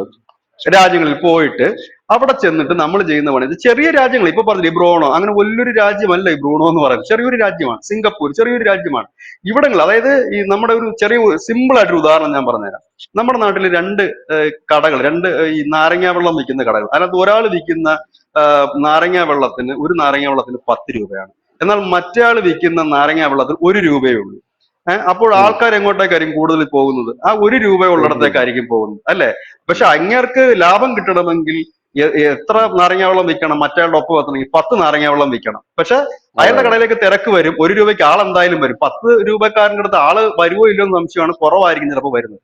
ഇതേ അതെ ടെക്നിക്ക് അതെ. തന്നെയാണ്. അതായത് വൻകിട രാജ്യങ്ങളുടെ പിന്നാലെ പോകാതെ ചെറുകിട രാജ്യങ്ങൾ ഒരു 10 എണ്ണം കിട്ടിക്കഴിഞ്ഞാൽ ഒരു വൻകിട രാജ്യത്ത് കിട്ടുന്ന പൈസ മുഴുവൻ നമുക്ക് ഇങ്ങോട്ട് കിട്ടും. അതെ ഇപ്പോൾ അതെ. നമുക്ക് ധനുഷ് നേരത്തെ സൂചിപ്പിച്ച പോലെ ബംഗ്ലാദേശിൽ നിന്നും മ്യാൻമാറിലാണ് നമ്മുടെ ഏറ്റവും കൂടുതൽ വണ്ടി ഉം. കയറ്റുമതി ചെയ്യുന്ന രാജ്യം മ്യാൻമാറാണ്. മ്യാൻമാറിലും ഒക്കെ നമ്മൾ ഉം. ചെന്ന് കഴിഞ്ഞാൽ നമ്മുടെ ഈ എയ്സ് എന്നൊക്കെ പറഞ്ഞിട്ട് മറ്റേ ടാറ്റയുടെ ഒരു ചെറിയ ലോറിയുണ്ട്. ഉം. അങ്ങനത്തെ ഉം. വണ്ടികൾ ഏറ്റവും കൂടുതൽ ഉപയോഗിക്കും. നമ്മുടെ ഈ വാഹന വിപണിയുടെ ഏതാണ്ട് 65% കയറ്റുമതി ചെയ്യുന്ന ഒരു രാജ്യം മ്യാൻമാറാണ്. ഉം. മ്യാൻമാറിന്റെ അവസ്ഥ ഉം. വളരെ പരിതാപകരമാണ്, ആഭ്യന്തര കലാപമാണ്. ബംഗ്ലാദേശിൽ ഉം. നിന്ന് നമ്മൾ നൂല് വരെ കയറ്റി അയക്കുന്നുണ്ട്, അവിടെ നിന്ന് ഇങ്ങോട്ട് ഇറക്കുമതിയുണ്ട് പെട്രോളിയം ഉൽപ്പന്നങ്ങളൊക്കെ. അപ്പൊ ഇവിടൊക്കെ നമുക്ക് ഇനി മുമ്പോട്ട് പോവുക കുറച്ച് ബുദ്ധിമുട്ടുള്ള കാര്യമാണ്. കാരണം അവിടൊക്കെ ഈ കലാപങ്ങളും സംഘർഷങ്ങളും ഒക്കെ വന്ന് അവരാകെ തെണ്ടിത്തിരിഞ്ഞ് നിൽക്കുന്ന ഒരു അവസ്ഥയാണ്. ഈ സാഹചര്യത്തിലാണ് മോദി കൂടുതൽ ചെറുകിട രാജ്യങ്ങളിലേക്ക് പോയി ഉൽപാദനം കൂട്ടുക. അതായത് ഇപ്പൊ പറഞ്ഞ ബംഗ്ലാദേശിൽ നിന്നും മ്യാൻമാറിൽ നിന്നും, 2 രാജ്യങ്ങളിൽ നിന്നും 100 രൂപയാണ് നമുക്ക് കിട്ടിക്കൊണ്ടിരുന്നത്. ഇപ്പോഴത്തെ ഉം. കലാപത്തിന്റെ അടിസ്ഥാനത്തിൽ അവിടെ നിന്ന് ഇനി ഒന്നും കിട്ടത്തില്ല എന്ന് കരുതുമ്പോൾ ഈ 100 രൂപ നമ്മൾ എവിടെയെങ്കിലും ബാലൻസ് ചെയ്യണ്ടേ? ആ 100 രൂപ നമ്മൾ ഉം. ബാലൻസ് ചെയ്യുന്നത് ബ്രൂണൈ അടക്കം, സിംഗപ്പൂർ അടക്കമുള്ള ചെറുകിട 10 രാജ്യങ്ങൾ 10 രൂപ ചിടുമ്പോൾ 100 രൂപയായി. അതാണ് അവിടെ ഉം. നമ്മൾ ഉം. നോക്കുമ്പോൾ ചെറിയ രാജ്യമാണ്. അവിടെ എന്ത്? പിന്നെ ബ്രൂണോയെ സംബന്ധിച്ച് മറ്റൊരു കാര്യമുണ്ട്. എണ്ണ ഇറക്കുമതിയുടെ വലിയൊരു ഭാഗം കുഞ്ഞൻ ഗൾഫ് ഉള്ളത് എന്നറിയപ്പെടുന്നത്. കുഞ്ഞൻ ഗൾഫ്. ഇനി ഇപ്പൊ ഇവിടെ വേറൊരു കാര്യമുണ്ട്. ഇപ്പൊ നമ്മളിപ്പോ നമ്മുടെ രാജ്യം എണ്ണ ഉൽപാദനം കുറച്ചുകൊണ്ടിരിക്കുകയാണ്. ഉം. ഉൽപാദനമല്ല, എണ്ണ ഉപയോഗം കുറച്ചുകൊണ്ടിരിക്കുകയാണ് നമ്മുടെ രാജ്യം. ഇലക്ട്രിക്കലിലൊക്കെ കുറച്ചുകൊണ്ടിരിക്കുക. പോയിക്കൊണ്ടിരിക്കും. പക്ഷെ എന്തുകൊണ്ട് നമ്മൾ കൂടുതൽ രാജ്യങ്ങളിൽ നിന്ന് എണ്ണ വാങ്ങുന്നു? നമ്മൾ എന്തുകൊണ്ട് ഉം. കൂടുതൽ രാജ്യങ്ങൾ, ഇപ്പൊ റഷ്യ, എവിടെ എണ്ണയുണ്ടോ അവിടെയൊക്കെ മോദി പോവുകയാണ് എണ്ണ വാങ്ങുക. എന്താ അതിന്റെ കാര്യം എന്നും കൂടി നമ്മൾ ചിന്തിക്കേണ്ടതായിട്ടുണ്ട്. കാരണം ഈ ഉം. എണ്ണ വാങ്ങുക എന്ന് പറഞ്ഞാൽ വണ്ടി ഓടാനും മിഷൻ വർക്ക് ചെയ്യാനും മാത്രമല്ല ഉപയോഗിക്കുന്നത്, മരുന്നുകൾക്കും ഈ അതെ. എണ്ണ ഉപയോഗിക്കുന്നുണ്ട്. അതായത് സമസ്ത മേഖലയിലുണ്ട്. ഈ പ്ലാസ്റ്റിക് ഉൽപ്പന്നങ്ങൾ നമ്മൾ ബഹിഷ്കരിക്കുന്നുണ്ടെങ്കിൽ തന്നെ പ്ലാസ്റ്റിക്കിന്റെ വിവിധമായ ഭേദങ്ങളുണ്ട്. ഇപ്പൊ കാറിന്റെ മാനുഫാക്ചറിങ്ങിനൊക്കെ ഉപയോഗിക്കുന്ന തരം കൂടിയ ടൈപ്പ് പ്ലാസ്റ്റിക്കുകളും മറ്റുമുണ്ട്. അപ്പോൾ ഈ പെട്രോളിയം ഉം. ഉൽപ്പന്നങ്ങൾ കിട്ടാവുന്നതിന്റെ മാക്സിമം നമ്മൾ വാങ്ങിയെടുത്തിട്ട് നമ്മളത് ചെയ്യുന്നത് നമ്മുടെ ആവശ്യത്തിന് വേണ്ടി മാത്രമല്ല, മറ്റുള്ള രാജ്യങ്ങൾക്ക് അത് ഉൽപാദനത്തിന് ഉതകുന്ന രീതിയിൽ അത് സംസ്കരിച്ച് നൽകുകയാണ്. അതായത് പെട്രോൾ, ഉം. പിന്നെ പ്ലാസ്റ്റിക് ഉണ്ടാക്കുന്നതിനായാലും ജെല്ലുകൾ ഉണ്ടാക്കുന്നതിനായാലും മെഡിസിൻസ് ഉണ്ടാക്കുന്നതിനായാലും, അങ്ങനെ ഈ പെട്രോളിയം ഉൽപ്പന്നങ്ങൾ തന്നെ നമ്മൾ നെറ്റിൽ പരതി കഴിഞ്ഞാൽ ഒരു 10,000 ഉൽപ്പന്നങ്ങൾ കിട്ടും. ഇവിടത്തേക്ക് നമ്മൾ വളരുകയാണ് ശരിക്കും ചെയ്യുന്നത്. അവിടെയാണ് അദ്ദേഹം ഈ എണ്ണ കിട്ടുന്നിടന്നൊക്കെ ഇപ്പൊ എണ്ണ വാങ്ങിയിട്ട് ഈ ഒരു പരിപാടിയാണ് നമ്മൾ ചെയ്യുന്നത്. കാരണം നമ്മളെ സംബന്ധിച്ച് ഇനിയിപ്പോ ഒരു 5 വർഷം കൂടെ ഒക്കെ കഴിഞ്ഞാല്, 5 വർഷത്തിനുള്ളിൽ, 5 വർഷം കഴിഞ്ഞാലെന്നല്ല ഞാൻ പറയുന്നത്, 5 വർഷത്തിനുള്ളിൽ, ഇത് എനിക്ക് 2025 ആകുമ്പോഴത്തേനും നിതിൻ ഗഡ്കരിയുടെ ഒരു വലിയ ഡ്രീം പ്രൊജക്ട്, അതായത് ഒരുപക്ഷെ ലോകം തന്നെ ഞെട്ടാൻ പോകുന്ന ഒരു ഡ്രീം പ്രൊജക്ട് ആണ്. അതിന്റെ പണി ഏതാണ്ട് പൂർത്തിയായി കഴിഞ്ഞിരിക്കും. അത് വന്നു കഴിഞ്ഞാൽ അത് എല്ലാ സംസ്ഥാനത്തും ഒരു 5 കൊല്ലത്തിനുള്ളിൽ വരികയും ചെയ്യും. എന്താന്ന് വെച്ച് കഴിഞ്ഞാല് ഈ ദില്ലി നാഗപ്പൂരിൽ ഒരു ഇലക്ട്രിക് ഹൈവേ വരുന്നുണ്ട്. ഈ ഇലക്ട്രിക് ഹൈവേയുടെ ഉം. പ്രത്യേകത എന്ന് വെച്ചാൽ നമ്മുടെ ട്രെയിനില്ലേ, ഇലക്ട്രിക് ട്രെയിൻ പോകുന്നത് പോലെ തന്നെ ഉം. വലിയ ഉം. ഉം. ട്രക്കുകളും ബസ്സുകളൊക്കെ മുകളിൽ ഒരു ആന്റീന ഫിറ്റ് ചെയ്യുക, ഈ ഇലക്ട്രിക് ലൈൻ ടച്ച് മനസ്സിലായി ചെയ്ത് പോവുക. മനസ്സിലായി. ഇത് ആ. അത് ഭയങ്കര വിപ്ലവമാണത്. അതായത് അതെ ആദ്യമായിട്ട് അതെ അതെ. ലോകത്ത് ഈ ഇലക്ട്രിക്കൽ ഹൈവേ വന്നത് എവിടെയാണെന്ന് അറിയാവോ? ജർമ്മനിയിലാണ്. 13 ചൈനയിലാണ്. കിലോമീറ്റർ ഉണ്ടായിരുന്നു. അല്ല, ജർമ്മനി 13 കിലോമീറ്റർ ആയിരുന്നു അവിടുത്തെ. അന്നത് ലോക അത്ഭുതത്തോടെ നോക്കി ഇതെങ്ങനെയാണ് സാധ്യമാക്കിയത്. പക്ഷെ നിതിൻ ഗഡ്കരി പണിതന്ന ഹൈവേയുടെ ലെങ്ത് എത്രയാണെന്നറിയാവോ? 1300 കിലോമീറ്റർ ആണ്. ഈ 1300, ഉം. അതായത് ഡൽഹിയിൽ നിന്ന് ട്രക്കുകൾ, ഈ വലിയ ട്രക്കുകളും ബസ്സും കൂടെ അലൗഡ് ചെയ്യത്തുള്ളൂ. ഈ ട്രക്കുകൾ ഉം. ലോഡ് കയറ്റി കഴിഞ്ഞിട്ട് ഈ ട്രെയിൻ പോകുന്നത് പോലെ തന്നെ 2 ആന്റീന ഇങ്ങനെ വെച്ചിട്ട് ഈ ലൈനിൽ ടച്ച് ചെയ്ത് ഇവർക്ക് നാഗപ്പൂർ വരെ എത്തുമ്പോഴത്തേനും പെട്രോൾ ഡീസലിന് ചെലവില്ല, മെയിൻ്റനൻസ് കോസ്റ്റ് ഇല്ല, വളരെ പെട്ടെന്ന് ഉം. സാധനങ്ങൾ എത്തുന്നു. ഒരു ട്രാക്കിൽ കൂടെ എത്തുകയാണ് ഈ സാധനം. ഇങ്ങനെ അത് ശരി. എത്തിക്കഴിഞ്ഞാൽ മുഴുവൻ സ്ഥലങ്ങളിൽ ഇതെത്തും. അപ്പം ഉം. ഉം. ഇതൊരു വലിയ ഇതാണ്. അദ്ദേഹം എനിക്ക് തോന്നുന്നു 2025 ജനുവരിയിൽ അത് അതിന്റെ ട്രയൽ റൺ ഒക്കെ കഴിഞ്ഞു. ട്രയൽ റൺ ഒക്കെ കഴിഞ്ഞ് കിടക്കുന്ന ഉം. സാധനം. അപ്പൊ ഇത് വരുന്നു. ഒപ്പം തന്നെ സ്പീഡ് ട്രെയിനുകൾ അനവധി വരുന്നു. ഇങ്ങനെ അനവധി അനവധി കാര്യങ്ങൾ എത്തുന്നതോടുകൂടി നമുക്കിപ്പോ ഏതാണ്ട് പെട്രോളും ഡീസലും ഒന്നും വലിയ രീതിയിലേക്ക് വേണ്ടി വരുന്ന ഒരു സാഹചര്യമല്ല. അതായത് ഇപ്പൊ ഉം. സോളാർ, ഇപ്പൊ നമ്മുടെ കേരളത്തിൽ തന്നെ സോളാർ ഉപയോഗിച്ചുകൊണ്ട് ന്യൂസ് ചാനലുകൾ പോലും, വലിയ ന്യൂസ് ചാനലുകൾ പോലും വർക്ക് ചെയ്യുന്നത്. മീഡിയ വൺ ചാനലാണ് കേരളത്തിൽ അതെ. ആദ്യമായിട്ട് സോളാർ പാനലുകൾ ഉം. ഉപയോഗിച്ചുകൊണ്ട് വർക്ക് ചെയ്യുന്നത്. അപ്പം ഇനി പെട്രോളും ഡീസലും ഒക്കെ ആയിരുന്നു ഈ ജനറേറ്റർ സ്റ്റാർട്ട് ചെയ്യാനും. ജനറേറ്റർ ആണല്ലോ ഉം. മെയിൻ ആയിട്ട് വേണ്ടത്. ജനറേറ്റർ സ്റ്റാർട്ട്, ഇന്നിപ്പോ ജനറേറ്റർ സ്റ്റാർട്ട് ചെയ്യണമെങ്കിൽ സോളാർ വൈദ്യുതി ഉപയോഗിച്ചുകൊണ്ട് അത് ചെയ്യാൻ പറ്റുന്നുണ്ട്. അപ്പൊ നമ്മൾ ഉം. പാരമ്പര്യേതര ഊർജ്ജം ഉപയോഗിച്ചുകൊണ്ട് നമ്മൾ കുറച്ചുകൂടി ഇപ്പോഴെന്താണ് ഈ ചെറുകിട ജലസേചന പദ്ധതികളെ കുറിച്ച് ആരും ഒന്നും മിണ്ടാത്തത്? ഇപ്പൊ കേരളത്തിൽ ഉം. ചെറുകിട ജലസേചന പദ്ധതി വേണമെന്നത് വലിയ പുകിലല്ലായിരുന്നു. ഇപ്പൊ ചെറുകിട അതെ ജലസേചന അതെ. പദ്ധതി ആർക്കും വേണ്ട. കേരളത്തിലും ഒരു ചേഞ്ച് വരാൻ പറ്റും വേണമെങ്കിൽ. കാരണം ഇപ്പൊ മറ്റു സംസ്ഥാനങ്ങളിലൊക്കെ ഈ പ്രൈവറ്റ് ടീമുകൾക്ക് വൈദ്യുതി വിൽക്കാനുള്ള ഒരു സ്കീമുണ്ട്. ഇപ്പൊ നമ്മുടെ ഈ വൊഡാഫോൺ പോലെ, അല്ലെങ്കിൽ മൊബൈൽ കമ്പനികളൊക്കെ ഇല്ലേ എന്ന് പറഞ്ഞതൊക്കെയാണ്. ഉം. പലയിടത്തും പ്രൈവറ്റ് കമ്പനികൾ തന്നെയാണ് വൈദ്യുതി പല സംസ്ഥാനത്ത് വിതരണം ചെയ്യുന്നത്. കേരളത്തിലും അത് കൊണ്ടുവന്ന് ഉം. കോമ്പറ്റീഷൻ കൂടും, ഇടതടവില്ലാതെ വൈദ്യുതി കിട്ടും. എന്തായാലും നമ്മൾ പൈസ കൊടുക്കണം, KSEBിക്ക് ആയാലും ആർക്കായാലും. ആ ഒരു സ്കീം കൂടെ വന്നു കഴിഞ്ഞാൽ ബെറ്റർ ആയിരിക്കും. അപ്പോ ഞാൻ പറഞ്ഞില്ലേ, ഈ എണ്ണയ്ക്ക് ഇനിയിപ്പോ നമുക്ക് വലിയ ബുദ്ധിമുട്ട് എണ്ണയുടെ കാര്യത്തിൽ നമുക്ക് വരില്ല. ഇപ്പൊ തന്നെ ഈ ഉം. ഇന്ത്യയിൽ ഓടുന്ന ഏതാണ്ട് കാറുകളിൽ 22% ഇലക്ട്രിക്കൽ ഉം. ആയി കഴിഞ്ഞിരിക്കുന്നു. 22%. ഓ. ചെറിയൊരു ഈ കുറഞ്ഞ കാലയളവിൽ 25% വാഹനങ്ങൾ ഇലക്ട്രിക്കലിലേക്ക് മാറി എന്ന് പറയുന്നത് ചെറിയൊരു കാര്യമല്ല. ഇത് അതെ അതെ. 2019 ഈ നിതിൻ ഗഡ്കരി പാർലമെന്റിൽ ഇങ്ങനെ ഒരു ആശയം പറയുമ്പോൾ അന്ന് ഈ പ്രതിപക്ഷം ഇരുന്ന് ചിരിച്ചതാണ്. ഇത് എവിടെ നിന്ന് എങ്ങനെ ഉണ്ടാക്കും കറണ്ട്, എങ്ങനെ ഓടുമെന്ന്. ഇന്ന് 22% ഉം. കാറുകള്, അല്ലെങ്കിൽ വാഹനങ്ങൾ, കാറ്, ലോറി ഓടുന്നുണ്ട്, വലിയ ട്രക്കുകൾ ഉം. ഓടുന്നുണ്ട്, ഇലക്ട്രിക്കൽ പ്രതിപക്ഷം ട്രക്കുകൾ. അത് മാത്രമല്ല ചിരിക്കുന്നത്. പ്രതിപക്ഷം UPI വരുമെന്ന്, UPI മറ്റേ അതെ സിസ്റ്റം അതെ. വരുമെന്ന് പറഞ്ഞപ്പോഴും ആ റീൽ ഇപ്പൊ ഭയങ്കര ട്രെൻഡിങ് ആണ് കേട്ടോ. നമ്മുടെ ചിദംബരം എന്ന് പറയുന്നത് ഈ ഗ്രാമീണ മേഖലയിലൊക്കെ അവരുടെ കയ്യിൽ എന്തോ നെറ്റ് ഉണ്ടോ, അവരുടെ കയ്യിൽ ഫോൺ ഉണ്ടോ, അവരുടെ കയ്യിൽ QR കോഡ് ഉണ്ടോ, അവർക്ക് ബാങ്ക് അക്കൗണ്ട് ഉണ്ടോ? എന്റെ പൊന്ന് ബിജുട്ടാ, 5 കൊല്ലം കൊണ്ട് അടിച്ചൊതുക്കി ചാക്കി കെട്ടി യവന്മാരെയൊക്കെ അണ്ണാക്കിൽ പിരി വെട്ടിച്ചു കൊടുത്തു നരേന്ദ്രമോദി. പറയാൻ അല്ല, എനിക്കൊന്നും അതെന്താന്ന് വൃത്തിയില്ല. വെച്ചാല് അതെന്താന്ന് വെച്ച് കഴിഞ്ഞാല്, ഉം. നമുക്ക് ഒരു ഇച്ഛാശക്തിയുള്ള ഒരു സർക്കാർ ഉണ്ടെങ്കിൽ, ഇപ്പം ഞാൻ ചോദിച്ചോട്ടെ, ഉം. നമ്മൾ സിമ്പിൾ ഒരു ഉദാഹരണം പറയാം. നമ്മുടെ നാട്ടില് പണ്ട്, ധനുഷിന് ഓർമ്മയുണ്ടോ അറിയില്ല, പണ്ട് നമ്മുടെ ഈ പൊതുനിരത്തുകളിലുമൊക്കെ, ഈ ബസ് സ്റ്റാൻഡിലും സിനിമാ തിയേറ്ററിലൊക്കെ ഈ സിഗരറ്റ് വലിക്കുന്നവരെ കാണാമായിരുന്നു. ആ. അന്ന് സർക്കാർ കർശനമായിട്ടൊരു നിലപാടെടുത്തു. വലിച്ചു കഴിഞ്ഞാൽ പിടിക്കും, ഫൈൻ അടയ്ക്കും, അല്ലെങ്കിൽ കേസുകൾ വന്നു. അതെ അതെ. തിയേറ്ററുകളിലൊക്കെ പോലീസിന്റെ റെയ്ഡുകൾ എപ്പോഴും ഉണ്ടായിരുന്നു. അങ്ങനെ അത് ഉം. പൂർണ്ണമായി നമുക്ക് ഇല്ലാതാക്കാൻ കഴിഞ്ഞു. കാരണം ആ ഒരു ഭരണാധികാരി അതിൽ ഉറച്ചു നിൽക്കുകയും അതിനനുസരിച്ച് അവരുടെ എക്സിക്യൂട്ടീവ്സ്, അതായത് പോലീസ് അടക്കമുള്ള നിയമ സംവിധാനം സ്ട്രോങ് ആയിട്ട് ഇറങ്ങുകയും കൂടി ചെയ്തപ്പോഴാണ് അത് പൂർത്തിയായത്. അതുപോലെ തന്നെ ഉം. ഹെൽമെറ്റ് ഇതൊക്കെ പ്രാക്ടിക്കൽ ആണോ, പ്രാക്ടിക്കൽ ആകുമോ എന്ന് ചോദിച്ചെടുത്ത് ഇന്ന് ഹെൽമെറ്റ് ഇല്ലാതെ പുറത്തിറങ്ങാൻ വയ്യാത്ത അവസ്ഥ. എന്തുകൊണ്ടാണ്? അതൊരു ഭരണാധികാരി സ്ട്രോങ് ആയിട്ട് നിൽക്കുകയും അവരോടൊപ്പം നിൽക്കുന്ന ഉദ്യോഗസ്ഥന്മാർ അതിനുവേണ്ടി പ്രവർത്തിക്കുകയും ചെയ്യുമ്പോഴാണ്. ഇത് തന്നെയാണ് ഈ ഉം. കാര്യങ്ങളെല്ലാം ഉണ്ടായിരിക്കുന്നത്. ഇലക്ട്രിക് വാഹനങ്ങൾ ഇപ്പൊ നോക്കിക്കോളൂ. ഇപ്പൊ ഈ സെപ്റ്റംബർ മാസമാണിത്. ഈ മാസത്തിലാണ് ഇന്ത്യയിലെ എല്ലാ വർഷവും ഏറ്റവും കൂടുതൽ കാറുകൾ ലോഞ്ച് ചെയ്യുന്ന മാസം. കാരണം ദീപാവലി വരുന്നു. ഇന്ത്യയിലെ ഏറ്റവും വലിയ ഉത്സവം ദീപാവലിയാണ്, അതിന് മുമ്പായിരിക്കും. ഉം. എല്ലാ ഉൽപ്പന്നങ്ങളും ഈ സെപ്റ്റംബർ മാസത്തിലാണ് ലോഞ്ച് ചെയ്യുന്നത്. ഉടുപ്പായാലും എന്ത് അതെ ഐറ്റംസ് അതെ. ആണ്. അപ്പോ ഈ സെപ്റ്റംബർ മാസത്തിൽ ഞാൻ അറിഞ്ഞ ഒരു വാർത്ത, 5 കാറുകളാണ് പുതിയതായിട്ട് ലോഞ്ച് ചെയ്യുന്നത് ഇന്ത്യൻ ഓ. വാഹന വിപണിയിലേക്ക്. അത് 5 എണ്ണത്തിനും ഇലക്ട്രിക്കൽ മോഡലും ഉണ്ട്. 5 കാർ. ഇപ്പൊ മുമ്പ് അന്നത്തെ കാറുകൾ ഇറക്കുമ്പോൾ ഒന്ന് ഡീസൽ, ഒന്ന് പെട്രോൾ, രണ്ടെണ്ണമായിരുന്നു. പിന്നെ ഉം. കാറുകൾ ഉം. ഇറക്കുമ്പോൾ ഡീസൽ, പെട്രോള്, CNG എന്ന് പറഞ്ഞൊരു വിഭാഗം കൂടെ വന്നു. ഇന്നിപ്പോ കാറുകൾ ഉം. ഇറക്കുന്നത് CNG ലാസ്റ്റ് ഇറക്കുന്നത്. ഇപ്പൊ ഡീസൽ, പെട്രോൾ ഉം. കഴിഞ്ഞാൽ പിന്നെ ഇലക്ട്രിക്കലാണ് അടുത്ത ഇറക്കുന്നത്.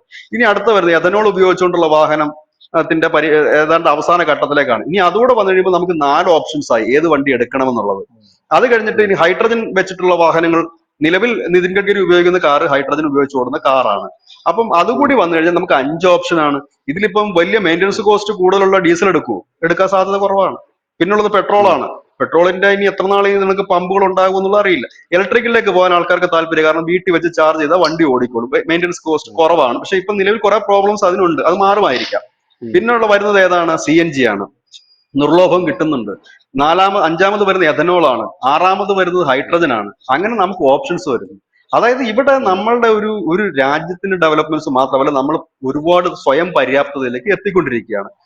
അപ്പോ ഉം. പിന്നെ നമുക്കിനി വേണ്ട എന്താണ്? നമുക്ക് കച്ചവടമാണ് വേണ്ടത്. അല്ലാതെ നമ്മുടെ അതെ. വിപണി തുറന്നു കൊടുത്താൽ പോരല്ലോ. നമുക്ക് നമ്മുടെ സാധനങ്ങളോട് വിറ്റഴിക്കണ്ടേ. അത് നമ്മൾ പെട്രോളിയം ഉം. ഉൽപ്പന്നങ്ങൾ ഇപ്പൊ തന്നെ നമ്മൾ ലോകത്തിന്റെ വിവിധ ഭാഗങ്ങളിൽ നമ്മളത് യൂറോപ്യൻ കൺട്രീസ് അടക്കം വിതരണം ചെയ്യുന്നു. ഇപ്പൊ ഇതുപോലെ ഇപ്പൊ ഈ ബ്രൂണോയിൽ പോയ കാര്യത്തിലേക്ക് തന്നെ നമുക്ക് വരാം. ബ്രൂണോയിൽ പോയത് എന്താ വെച്ചാൽ അവിടുത്തെ എണ്ണയുടെ ഒരു ഭാഗം. രണ്ടാമത്തെ ഒരു കാര്യം എന്ന് പറഞ്ഞു കഴിഞ്ഞാല് ഈ വിൽപ്പനയുടെ ഒരു കാര്യം. മൂന്നാമത്തെ ഒരു കാര്യം എന്ന് പറഞ്ഞാൽ ഈ ബ്രൂണോയും സിംഗപ്പൂരും അടക്കം നമ്മളുടെ കയ്യിലേക്ക് എത്തിയാൽ നമുക്ക് അവിടെ ഒരു ചൈനയെ പൂട്ടാനുള്ള ഒരു സൈനിക ഓപ്പറേഷന് ഒരുപാട് വഴികൾ നമുക്ക് തുറന്നു കിട്ടുന്നുണ്ട്. അതായത് ഉം. ചൈനയാണല്ലോ ഇപ്പൊ നമ്മുടെ മുമ്പിലുള്ള കാര്യങ്ങൾ.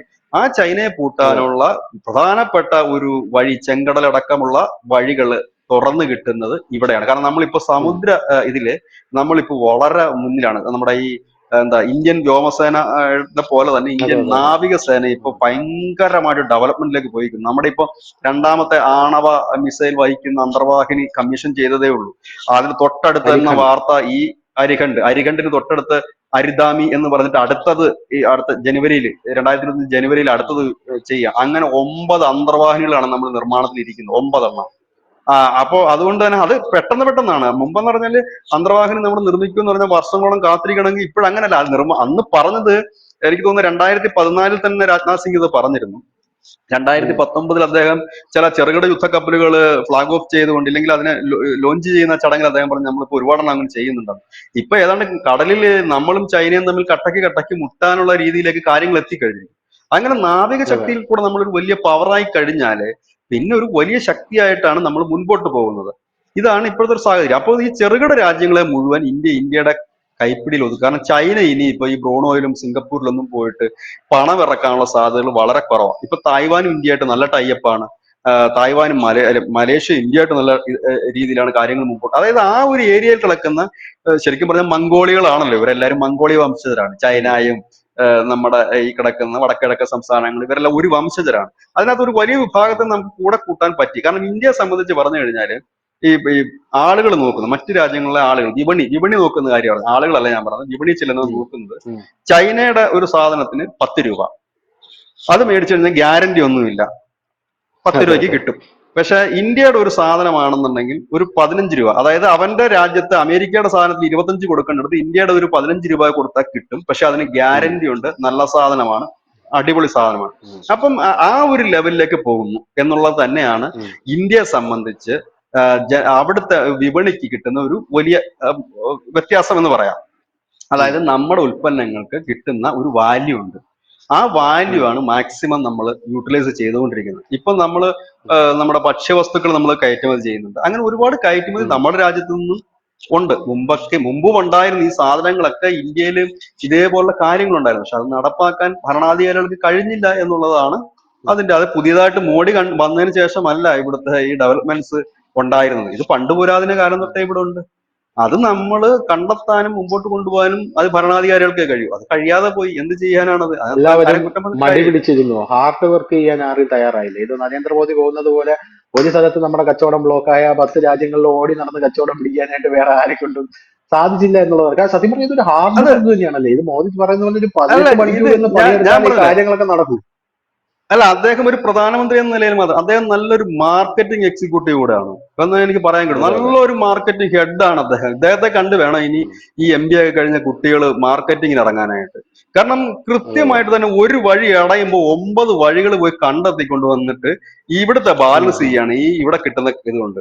എല്ലായിടത്തും പോയിട്ട് എങ്ങനെയാണ് അദ്ദേഹം മാർക്കറ്റിംഗ് ചെയ്യുന്നത് കൃത്യമായിട്ട് തന്നെ അറിയാം. അതായത് എല്ലാം ഇങ്ങോട്ട് പിടിച്ചോണ്ട് വരിക അല്ല ചെയ്യുന്നത്, ഇല്ലെങ്കിൽ അങ്ങോട്ട് ഉം. കൊടുക്കുകയല്ല ചെയ്യുന്നത്, അങ്ങോട്ടും ഇങ്ങോട്ടും കൂടെ അവർക്കും കൂടെ ബുദ്ധിമുട്ടുണ്ടാക്കാത്ത തരത്തിലേക്ക് കാര്യങ്ങൾ നീക്കുക എന്നുള്ളതാണ് ഏറ്റവും വലിയ രസം. അതെ അതായത് അതെ അതാ ഞാൻ അതെ അതെ. പറഞ്ഞത്, മാർക്കറ്റിംഗ് ഹെഡാണ്. അതുപോലെ തന്നെ ഒരു നല്ല അംബാസഡറാണ്, കേരളത്തിന്റെ പോലും അംബാസഡറാണ്. കഴിഞ്ഞ ദിവസം ഞാനൊരു ഇന്റർവ്യൂ, കഴിഞ്ഞ ദിവസം കുറച്ചാൾക്ക് മുമ്പ് കണ്ട ഒരു ഇന്റർവ്യൂ ഉണ്ടായിരുന്നു അദ്ദേഹത്തിന്റെ, പ്രധാനമന്ത്രിയുടെ. ഉം. അതില് മാധ്യമങ്ങളോട് അദ്ദേഹം പറയുന്ന ഒരു കാര്യമുണ്ട്. അതെനിക്ക് വളരെയധികം സ്ട്രൈക്ക് ചെയ്തൊരു സാധനം. അദ്ദേഹം അതിൽ പറയുന്നത്, അദ്ദേഹം ആഫ്രിക്കയിൽ പോയപ്പോ അവിടെ ഒരു പെൺകുട്ടിയുടെ കണ്ണിന് കാഴ്ചക്കുറവ് വന്നു. അപ്പൊ അത് ഉം. അദ്ദേഹത്തോട് പറഞ്ഞു, അത് അവിടുത്തെ പ്രസിഡന്റിന്റെ മകളോ എങ്ങാണ്ടായിരുന്നു. അദ്ദേഹത്തോട് പറഞ്ഞപ്പോ അദ്ദേഹം പറഞ്ഞു, കേരളത്തിലേക്ക് നിങ്ങൾ പോകൂ, അവിടെ ആയുർവേദ ട്രീറ്റ്മെന്റ് ചെയ്താൽ ഈ കുട്ടിയുടെ കണ്ണിന്റെ ഇത് മാറുമെന്ന് പറഞ്ഞു. അങ്ങനെ അവര് അത് ശരി. കേരളത്തിലേക്ക് വരികയും കണ്ണിന്റെ ഇത് മാറുകയും ചെയ്തു. അപ്പൊ അദ്ദേഹം പറയുകയാണ്, ഞാനൊരു അംബാസഡറാണ് കേരളത്തിന്റെ. ഞാൻ കേരളത്തിലെ ഉം. ആയുർവേദത്തിന്റെ പ്രോത്സാഹനത്തിന് വേണ്ടിയിട്ടാണ് അത് പറഞ്ഞത്. ഇന്ന് എത്രയോ പേര് അവിടുന്ന് വരുന്നു കേരളത്തിൽ ആയുർവേദ ട്രീറ്റ്മെന്റിനായിട്ട്. ഞാൻ പറഞ്ഞില്ലേ, അതാ ഞാൻ പറഞ്ഞത്. ഇപ്പം നമ്മുടെ ഈ ബാലരാമപുരം ആണെന്ന് തോന്നുന്നു, ധനുഷിന് അറിയാൻ പറ്റും. അവിടുത്തെ കൈത്തറി തൊഴിലാളികൾ അദ്ദേഹത്തിന് കത്തയക്കുക, അവിടുന്ന് അതെ അതെ. തുണിത്തരങ്ങൾ വാങ്ങുകയും ബാലരാമപുരം അദ്ദേഹം കൈത്തറി. ആ തുണിത്തരങ്ങൾ അദ്ദേഹം പോസ്റ്റ് ചെയ്തതോടുകൂടി അതിന് നല്ലൊരു ഡിമാൻഡ് വന്നു. അതുപോലെ തന്നെ അതെ അതെ. നമ്മുടെ ചൈനീസ് പ്രസിഡന്റുമായിട്ട് ഇവിടെ ചെന്നൈയില് എന്താണ് മറ്റേ മഹാബലിപുരത്ത് അദ്ദേഹം ഒരു മഹാബലിപുരം. മീറ്റിംഗ് നടത്തിയിരുന്നു. ആ മഹാബലിപുരത്ത് ഇന്ന് ദിനം പ്രതി 1,15 ലക്ഷം പേരാണ് അവിടെ വിസിറ്റ് ചെയ്യാൻ എത്തുന്നത്. അതുപോലെ തന്നെ ഉം. ഉം. കേദാർനാഥിലെ ഒരു ഗുഹ, അത് 700 രൂപയായിരുന്നു പെർ ഡേ, 24 hours ഗുഹയിൽ നമ്മൾ ധ്യാനത്തിന് ഇരിക്കണമെങ്കിൽ. ആർക്കും വേണ്ട കിടന്ന ഗുഹയാ. ഇന്ന് ഓൺലൈനിൽ കയറി നോക്കിക്കോ ഒരു ദിവസം ആ ഗുഹ കിട്ടുമെന്ന്. 3500 ഗുഹ രൂപയാണ് കിട്ടൂല. ഒരു ബുക്കിംഗ് ഫുള്ളാ. അതാണ് ഞാൻ പറഞ്ഞത്. ഒരു പ്രധാനമന്ത്രി എന്ന നിലയിൽ അദ്ദേഹം മാർക്കറ്റിംഗ് എക്സിക്യൂട്ടീവിന്റെ പണിയെടുക്കുന്നുണ്ട്, അംബാസിഡറിന്റെ പണിയെടുക്കുന്നുണ്ട്, ഭരണാധികാരിയുടെ പണിയെടുക്കുന്നുണ്ട്. ഇതെല്ലാമാണ് പ്രശ്നം. ഈ മോദിയെ എതിർക്കുന്നവരുടെ പ്രശ്നം എന്താണെന്ന് വെച്ച് കഴിഞ്ഞാൽ രാഷ്ട്രീയമല്ല. പകരം മോദിയെ കണക്ക് ഒരു വ്യക്തിയെ തകർത്താലേ ഈ രാജ്യത്തിനെ തകർക്കാൻ കഴിയത്തുള്ളൂ. കാരണം മോദിക്ക് അതെ. ബദലായിട്ട് വേറൊരാളെ ഉയർത്തിക്കൊണ്ട് വരാനും പറ്റുന്നില്ല. മോദിയെ തകർക്കുക, അതായത് ഈ മനുഷ്യനെ എല്ലാം. കാരണം അദ്ദേഹത്തെ സംബന്ധിച്ച് ഇതിന്ന് പൈസ കൈയിട്ട് വാരി വീട്ടിൽ കൊണ്ടുപോകേണ്ട കാര്യമില്ല. കുട്ടികളില്ല, ഫാമിലി ഇല്ല, മറ്റൊന്നുമില്ല. ഈ രാജ്യം, ഈ രാഷ്ട്രമാണ് എന്റെ വലുത് എന്ന് പോകുന്ന ഒരു പ്രധാനമന്ത്രി. അപ്പൊ ആ മോദിയെ തകർക്കുക എന്നുള്ള ഒരു ഒറ്റ അജണ്ട മാത്രമാണ് ഇതിന്റെ പിന്നിലുള്ളത്. കാരണം ഈ രാജ്യം നന്നാകരുത്. അതായത് നമ്മുടെ എന്താ മലയാളത്തിൽ പറയുന്നത് എന്താണ്, അമ്മായിയമ്മ അമ്മായിയമ്മയുടെ കണ്ണുനീര് കണ്ടാൽ, അല്ല, മരുമോളുടെ കണ്ണുനീര് കണ്ടാലും വേണ്ടില്ല, അമ്മായി അമ്മയ്ക്ക് മോൻ ചത്ത് കണ്ടാൽ. ചത്ത് കണ്ടാൽ മതി എന്ന് പറയുന്ന രീതിയിലാണ് ഇവിടെ കാര്യങ്ങൾ പോകുന്നത്. അതുകൊണ്ട് തന്നെയാണ് മോദിക്ക് പിന്നിൽ ആൾക്കാർ അണിനിരക്കുന്നത്. എന്തുകൊണ്ടാണ് ഇപ്പൊ മോദിക്കെതിരെ വലിയ വിമർശനങ്ങൾ ആരും ഉന്നയിക്കുന്നില്ലല്ലോ? ഏറ്റവും കൂടുതൽ വിമർശനം ഉന്നയിക്കുന്നത് സുഡാപ്പികളാണ്. അവർ പോലും ഇപ്പൊ അതെ, വിമർശനം അതെ. ഉന്നയിക്കാത്തതിന് കാരണം വെച്ചാൽ വിമർശനം ഉന്നയിക്കാൻ മാത്രമുള്ള കാര്യങ്ങളില്ല. ഇപ്പൊ ഞാൻ ധനുഷിനെ വഴക്ക് പറയണമെങ്കിൽ, അല്ലെങ്കിൽ ധനുഷിനെ കളിയാക്കണമെങ്കിൽ, ധനുഷിന് എന്തെങ്കിലും ഒരു കുറവ് വേണം. ആ കുറവ് ഇന്ന് ഇല്ല. പഴയ സാധനം തന്നെ എടുത്തിട്ട് വീശാനുള്ളൂ. ഭ്രൂണം, ശൂലം, ഗർഭിണി, ഇതൊന്നും ആർക്കും കേൾക്കാനും അതെ. താല്പര്യമില്ല. കാരണം അതിനൊന്നും കാര്യമുള്ള കാര്യമല്ല. ഈ കാരണം ഒന്നും മോദി പറയാനില്ല. വന്നിട്ട് ഇതിപ്പോ മൂന്നാമത്തെ ടേമാണ്, 15ാമത്തെ കൊല്ലത്തിലോട്ട് അങ്ങേര് കടക്കാൻ പോവുകയാണ്. അപ്പോഴും ആദ്യത്തെ 2014 മോദി പറഞ്ഞ 15 ലക്ഷത്തിന്റെ കണക്ക് പറഞ്ഞു കഴിഞ്ഞാൽ നാട്ടുകാർ തള്ളക്കി വിളിക്കും. അവന്മാർക്ക് കറക്റ്റ് ആയിട്ട് അറിയാം. പിന്നെ മോദി 10 കൊല്ലം വന്ന ശേഷം കാര്യമായിട്ട് ഇവിടെ മുസ്ലിങ്ങൾക്ക് ഉന്നമനമല്ലാതെ ഇവിടെ യാതൊരുവിധ പ്രശ്നങ്ങളും ഉണ്ടാവുന്നില്ല. അതൊക്കെ ഭയങ്കര ഒരു ഇല്ല ഇല്ല സംഭവമല്ലേ? ഇല്ല, ഇപ്പോഴത്തെ രാജ്യത്തിന് യവന്മാരുണ്ടാക്കുന്ന കലാപങ്ങൾ മാത്രമേ ഉള്ളൂ, അല്ലാതെ വേറൊരു കലാപങ്ങളും പൊട്ടിപ്പുറപ്പെടുന്നില്ല. ഒന്നുമില്ല ഒന്നുമില്ല അങ്ങനെ ഒരു ഒന്നുമില്ല. സംഭവങ്ങൾ ഉണ്ടാവുന്നില്ല. അതൊന്നും ഇതിനകത്ത് പിന്നെ എടുത്തു പറയേണ്ട കാര്യങ്ങൾ ഇതൊക്കെ തന്നെയാണ്. അപ്പം അദ്ദേഹം ഇപ്പൊ പോയിരിക്കുന്ന ഇതല്ല, ഇത് കഴിഞ്ഞിട്ട് അദ്ദേഹം പോകുന്ന ഒരു രാജ്യമുണ്ട്, നേപ്പാൾ. ഞാൻ ഈ നേപ്പാളിൽ ഉണ്ടായ ഒരു വ്യക്തി എന്ന നിലയിൽ ഞാൻ അവിടുത്തെ ഒരു ചെറിയ കഥ കൂടെ പറഞ്ഞിട്ട് നമുക്ക് ഇത് നിർത്താം. ഈ നേപ്പാളിലെ ഏറ്റവും വലിയ കാര്യം എന്ന് വെച്ചാൽ അവിടെ നമ്മൾ ചെന്ന് ധനുഷ് ഒന്ന് പോയി നോക്കണം. നേപ്പാളിൽ നമുക്ക് പോവാം, നമുക്ക് പാസ്പോർട്ട് ഒന്നും ആവശ്യമില്ല. ഈ ഗോരഖ്പൂർ വണ്ടിയുണ്ട്, ട്രെയിൻ ഉണ്ട്. അതിൽ പോയ സൊണാലി എന്ന് പറയുന്ന ബോർഡറിലാണ്. ആ ബോർഡറിൽ എത്തിക്കഴിഞ്ഞിട്ട് നമുക്ക് അപ്പുറത്തേക്ക് ഗോരഖ്പൂർ വഴിയായിരുന്നു പോകുന്നത്. അപ്പോൾ അവിടെ ചെന്ന് കഴിഞ്ഞാൽ അവിടെ അവർക്ക് ഈ ഏറ്റവും കൂടുതൽ അവിടെ വിറ്റഴിക്കുന്ന സാധനങ്ങളെല്ലാം ചൈനയുടെ ഉൽപ്പന്നങ്ങളാണ്. അവർക്ക് സ്വന്തമായിട്ട് ആ. ഒന്നുമില്ല. ചൈനയുടെ ഉൽപ്പന്നങ്ങളും അമേരിക്കയുടെ ഉൽപ്പന്നങ്ങളും ഒക്കെയാണ്. ഫോറിൻ ലിക്കർ പോലും അവർക്ക് പുറത്തുനിന്നാണ് വരുന്നത്. ഇന്ത്യയുടെ 2 ബ്രാൻഡുകൾ മാത്രമാണ് അവിടെ ഫോറിൻ ലിക്കർ ആയിട്ടുള്ളത്. എനിക്കൊന്ന് മക്ഡോണ, അങ്ങനെന്തോ MC, അങ്ങനെന്തോ ഒരു സാധനം മാത്രം. അപ്പൊ തീപ്പെട്ടി പോലും ഇന്ത്യയിൽ നിന്ന് വരുന്നുണ്ട്. അപ്പൊ ഇന്ത്യയിൽ നിന്ന് ഉൽപ്പന്നങ്ങൾ കുറവാണ്. കാരണം അവിടുത്തെ ജനങ്ങളുടെ ഒരു മാനസികാവസ്ഥ എന്ന് പറഞ്ഞാൽ അവർക്ക് ഈ ഇന്ത്യ അല്ല, അവർക്ക് വേണ്ട യൂറോപ്യൻ കൺട്രീസിന്റെ സാധനങ്ങളാണ് വേണ്ടത്. ഈ ഇറ്റലി, മേഡ് ഇൻ ഇറ്റലിയുടെ മദ്യങ്ങളൊക്കെയാണ് ഇവിടെ ഏറ്റവും കൂടുതൽ. മേഡ് ഇൻ ഇറ്റലി ഓ. അങ്ങനെയൊക്കെ പറയുന്നത്. കാരണം ഇതെല്ലാം ടാക്സ് കുറച്ചിട്ടാണ്. അവർ ടാക്സ് കുറച്ച് കൊടുക്കുന്നുണ്ട് ഈ ഇറക്കുമതി ചെയ്യുന്നത്. കാരണം ആ രാജ്യത്ത് ഇല്ലാതെ വരുമ്പോൾ ആ രാജ്യത്തെ ജനങ്ങൾക്ക് ഉപയോഗിക്കണമെങ്കിൽ ടാക്സ് കുറച്ച് കൊടുക്കും. അപ്പം ചൈനയുടെ ഉൽപ്പന്നങ്ങൾ, അങ്ങനെ ഒരുപാട് സാധനങ്ങൾ. ഇന്ത്യയുടെ ഉൽപ്പന്നങ്ങൾ കുറവാണ്. അപ്പൊ ഇനി അടുത്ത മോദി പോകാൻ പോകുന്ന ഒരു രാജ്യം നേപ്പാളാണ്. അപ്പൊ അതെ, അതിന് അതെ, പറ്റിയ അതെ. ചില ഉൽപ്പന്നങ്ങൾ വിറ്റഴിക്കുക. കാരണം ആ ഒരു വിപണി കൂടെ നമ്മൾ പിടിക്കുക എന്നുള്ളതാണ്. ഇപ്പൊ നേപ്പാളിനെ സംബന്ധിച്ച് നമ്മുടെ ഒരു ഏറ്റവും വില കൂടിയ കാർ കൊടുത്താൽ വാങ്ങാനുള്ള ശേഷി നേപ്പാളിന് വലുതായിട്ടില്ല. അവിടത്തേക്ക് മാരുതി 800 കൊടുത്താൽ ചൂടപ്പം പോലെ വിറ്റഴിക്കാൻ പറ്റും. അപ്പൊ അതേപോലുള്ള അതെ, അതെ. ചെറുകിട വിപണികൾ തപ്പിയാണ് അദ്ദേഹം പോകുന്നത്. മാരുതി 800 കൊടുക്കണ്ട. നരേന്ദ്രമോദിയുടെ ബുദ്ധിയാണെങ്കിൽ 10 മൊട്ടുസൂചി കൊടുക്കാന്നെങ്കിലും പറയാൻ കഴിയും. അങ്ങനെ അതെ അതെ അതെ അതെ. ഞാൻ പറയട്ടെ, 140, ഇപ്പൊ നേപ്പാളിൽ എത്ര ജനങ്ങളുണ്ട്? ഇപ്പൊ 1 കോടി ജനങ്ങളുണ്ടെങ്കിൽ നിങ്ങൾ പോട്ടെ, 1 കോടി മൊട്ടുസൂചി വാങ്ങിക്കും. ഒരു മൊട്ടുസൂചിക്ക് 2 രൂപ വെച്ച് എടുത്തു കഴിഞ്ഞാലും 2 കോടി രൂപ ഡെയിലി നമ്മുടെ പോക്കറ്റ് വന്ന് അങ്ങനത്തെ ബുദ്ധിയാണ്. അതാണ് അല്ല അതാ കച്ചവടം. അതാണ് കറക്റ്റ് കച്ചവടം. അതല്ലാതെ നമ്മളിവിടെ ഒരു 10 ലക്ഷം രൂപയുടെ കാർ ഉണ്ടാക്കി അത് എല്ലാവരും മേടിച്ചോണ്ട് പോകണം എന്നുള്ളതല്ല. ഈ 10 ലക്ഷം രൂപയ്ക്ക് മേടിക്കാൻ കയ്യിൽ ആസ്തി ഇല്ലാത്തവന്റെ അടുത്ത് അത് 2 ലക്ഷം രൂപയുടെ 10 കാർ ഉണ്ടാക്കി കഴിഞ്ഞാൽ എത്ര രൂപയായത്? രൂപ അതെ, അതെ, 20 ആയില്ലേ? അപ്പം ഇതേ അതെ, അതെ. രീതിയാണ് പുള്ളി പിന്തുടരുന്നത്. ഇത് ശരിക്കും ഒരു ഗുജറാത്തിക്ക് മാത്രം കഴിയുന്ന ഒരു കാര്യമാണെന്നാണ് എനിക്ക് തന്നെ തോന്നുന്നത്. കാരണം വെച്ച് കഴിഞ്ഞാല് അദ്ദേഹത്തെ ഗുജറാത്തി എന്ന് കളിയാക്കുന്നതിൽ ഇപ്പൊ നമുക്ക് അഭിമാനമാണ് തോന്നുന്നത്. കാരണം അങ്ങനെ ഒരു ബ്രെയിൻ കൂടെ പുള്ളിക്ക് ഉള്ളത് കൊണ്ടാണ് അതിൽ അത് വേറൊരു സംഭവം പോകാൻ കൂടെ ഉണ്ട് പറ്റുന്നത്. വിജയട്ടെ. എനിക്ക് ചില സമയത്ത് എനിക്ക് തോന്നുന്നുണ്ടല്ലോ, ഈ ഗുജറാത്ത് എന്ന് പറയുന്ന ഭൂമിയിൽ ജനിച്ച ആൾക്കാരൊക്കെയാണ് ഇന്ത്യയിൽ പലപ്പോഴും വലിയ വലിയ വിപ്ലവങ്ങൾ സൃഷ്ടിച്ചിരിക്കുന്നത്. മഹാത്മാഗാന്ധി ഗുജറാത്തിലെ പോർബന്തറിൽ നിന്നാണ് വരുന്നത്. ഇപ്പൊ കാണാം നരേന്ദ്രമോദി ഗുജറാത്തിൽ നിന്നാണ് വരുന്നത്. ഗുജറാത്തിൽ നിന്ന് വരുന്ന ആൾക്കാരാണ് നമ്മുടെ ഇന്ത്യ എന്ന് പറയുന്ന മഹാരാജ്യത്തിന് എപ്പോഴും. ഒരാള് ഇന്ത്യ സ്വാതന്ത്ര്യ സമരത്തിൽ മുന്നിട്ട് നിന്ന് സ്വാതന്ത്ര്യ സമരം നയിച്ചു, ബാക്കി എല്ലാവരുടെ കൂടെ നമുക്ക് സ്വാതന്ത്ര്യം നേടിത്തന്നു. വേറൊരാള് ആ സ്വാതന്ത്ര്യം നേടിത്തന്ന ഇന്ത്യയെ ഇത്രയും വർഷങ്ങൾക്ക് ശേഷം കൈപിടിച്ച് ലോക രാജ്യങ്ങളുടെ നെറുകയിലേക്ക് ഉയർത്തുന്നു. അതുകൊണ്ട് ഗുജറാത്ത് അങ്ങനെ, നമ്മൾ ഈ പണ്ടൊക്കെ ഓർമ്മയുണ്ടോ ഗുജറാത്ത് മറ്റേ ഈ പാമ്പ് പാമ്പാട്ടികളുടെയും ഭൂകമ്പങ്ങളുടെയും നാടെന്നാണ് അറിയപ്പെട്ടുകൊണ്ടിരുന്നത്. ഇപ്പൊ മാറി അതല്ല. ഇപ്പൊ അല്ല വലിയ ഞാൻ വലിയ ആൾക്കാർ ഞാൻ മഹാന്മാരുടെ നാടെന്നാണ് പറയുന്നത്. അല്ല, ഞാൻ 1999 എന്റെ പ്രൊഫഷണൽ തുടങ്ങുന്ന ഗുജറാത്തിൽ നിന്നാണ്, സന്ദേശം എന്ന് പറഞ്ഞ പത്രത്തിൽ ഓ, നിന്നാണ്, അപ്പൊ ഗുജറാത്ത്. താങ്കൾ അപ്പൊ ഗുജറാത്തിലാണ്. അപ്പൊ ഞാൻ അവിടെ പോയി എനിക്ക് മനസ്സിലാക്കാൻ കഴിഞ്ഞൊരു കാര്യം, അവിടെ ഒരുപാട് industrial real estate, sorry, industrial areas ഉണ്ട്. ഈ അങ്ക്ലേശ്വർ എന്നൊക്കെ പറഞ്ഞ ഏഷ്യയിലെ തന്നെ രണ്ടാം സ്ഥാനമാണ്, ഇഷ്ടംപോലെ കമ്പനിയുണ്ട്.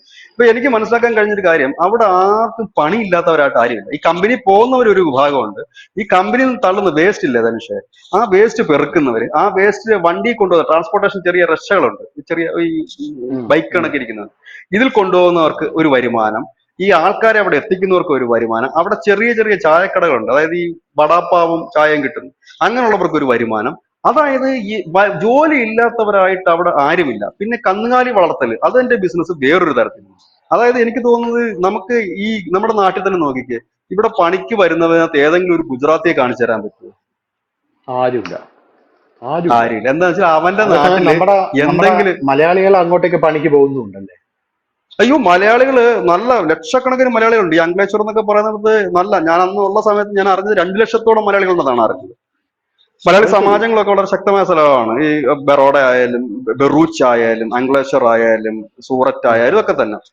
അപ്പൊ ഇവിടുത്തെ ഒരു പ്രത്യേകത എന്ന് വെച്ചിട്ടുണ്ടെങ്കിൽ, അവിടെ പണിയില്ലാതെ ഒരാൾക്ക് വരില്ല. ഇപ്പൊ ഇന്ന് ഈ നാട്ടിൽ നിന്ന് കേരളത്തിൽ നിന്ന് ഒരാള് അവിടെ ഏതെങ്കിലും കണക്ഷൻ ഉണ്ടെങ്കിൽ, അവര് ഗുജറാത്തിലേക്ക് വണ്ടി കയറിയാൽ അവർക്ക് ജീവിക്കാനുള്ള ഒരു പണി കിട്ടും. അയാൾ ഇപ്പൊ ഇവിടുന്ന് കയറിപ്പോകുന്ന ആളൊരു പ്രൊഫഷണൽ ആകണമെന്നൊന്നും ഇതില്ല. പ്രൊഫഷണൽ ആയി കഴിഞ്ഞാൽ അയാൾക്ക് അത്രയും കൂടുതൽ ശമ്പളം കിട്ടുമായിരിക്കും. ഒരു പണി അറിയാൻ അയാൾക്ക് വരാതെ പോയി കഴിഞ്ഞാൽ ജീവിക്കാനുള്ള ടയർ കടയിലെങ്കിലും കയറി.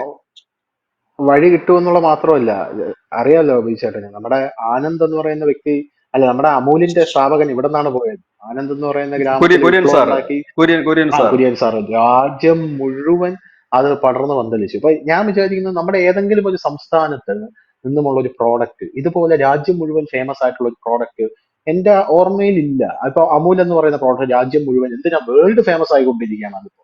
പിന്നെ ഗുജറാത്തിലെ സൂറത്തിലുള്ള രത്ന വ്യാപാരികളുടെ രത്ന കച്ചവടം വേൾഡ് ഫുൾ ആ രത്നം ട്രാവൽ ചെയ്യുന്നുണ്ട് എന്നുള്ളതാണ് നമ്മൾ മനസ്സിലാക്കുന്നത്. അതേസമയം നമ്മുടെ കേരളത്തിൽ എടുത്ത് നോക്കിയാലും തമിഴ്നാട്ടിൽ എടുത്ത് നോക്കിക്കഴിഞ്ഞാലും ആന്ധ്ര, കർണാടക, അങ്ങനെ അങ്ങനെ മഹാരാഷ്ട്ര, എവിടെ നോക്കിക്കഴിഞ്ഞാലും അവിടെയുള്ള കച്ചവടങ്ങൾ അതിനകത്ത് മാത്രമേ നിൽക്കുന്നുള്ളൂ. അതിനകത്ത് വേൾഡ് ഫേമസ് ആവുന്നില്ല, നമ്മുടെ രാജ്യത്ത് മുഴുവൻ ട്രാവൽ ചെയ്യുന്നുമില്ല. അങ്ങനെ ഒരു വിഷയം ഉണ്ടായിരുന്നു. ഇതിനകത്തെ ധനുഷ, ഞാൻ അവിടെ ശ്രദ്ധിച്ചൊരു കാര്യമുണ്ട്. നമ്മൾ ഈ ഗുജറാത്തിൽ കൂടെ യാത്ര ചെയ്യുമ്പോൾ ഈ റോഡിന്റെ പല ഭാഗത്തുമുള്ള ഈ ടയർ കടകളുണ്ട്, ഈ പഞ്ചർ ഒട്ടിക്കുക, കാറ്റടിച്ചു കൊടുക്കുക, ഇങ്ങനെയൊക്കെയുള്ള കടകളുണ്ട്.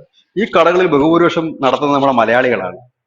ഒന്ന് അത് ശരി. നോക്കുമ്പോ, നോക്കുമ്പോഴും നോക്കൂ, ചെറിയ ഒരു ഒരു ഒരു ഷീറ്റ് ഇട്ടിട്ട് 5-6 ടയറും ഉം, ഈ ഇതിന്റെ സാമഗ്രികളുണ്ടല്ലോ, നട്ടും ബോൾട്ടും ഒക്കെ ഇളക്കുന്ന ഉം, സ്പാനറുകളും അങ്ങനെയൊക്കെയുള്ള ഒട്ടിക്കാനുള്ള സാധനം, ഇത് നമ്മുടെ കേരളത്തിൽ നടപ്പാക്കിക്കൂടെ? കേരളത്തിൽ എന്താ വണ്ടിക്ക് ടയർ പൊട്ടത്തില്ലേ? പഞ്ചർ ഒട്ടിക്കാൻ പറ്റത്തില്ല? ഇത് നടപ്പാക്കാൻ പറ്റും. പക്ഷെ ഉം. നമുക്കതിന്റെ ഒരു ബുദ്ധിമുട്ടാണ്. അയ്യോ, എങ്ങനെയാണ് ടയർ കടയൊക്കെ ഇട്ട് നമ്മൾ ഇരിക്കുന്നത് എന്നുള്ളത്. ഈ കുറച്ചില്ല. ടയർ കട ഞാൻ കണ്ടിരിക്കുന്ന ഒരു കാര്യം, ഈ ടയർ കടക്കാരൻ, ഈ പഞ്ചർ ഒട്ടിക്കുന്നവൻ ഒരു കുറച്ച് നാൾ കഴിയുമ്പോൾ, ഒരു 6-7 മാസം കഴിയുമ്പോൾ, അവൻ പിന്നെ ചെയ്യുന്നൊരു പണി, ഈ മലയാളികളുടെ അടക്കമുള്ള, മലയാളികളാണ് കൂടുതൽ, മലയാളികളുടെ അടക്കമുള്ള കാര്യം ഞാൻ പറയാം.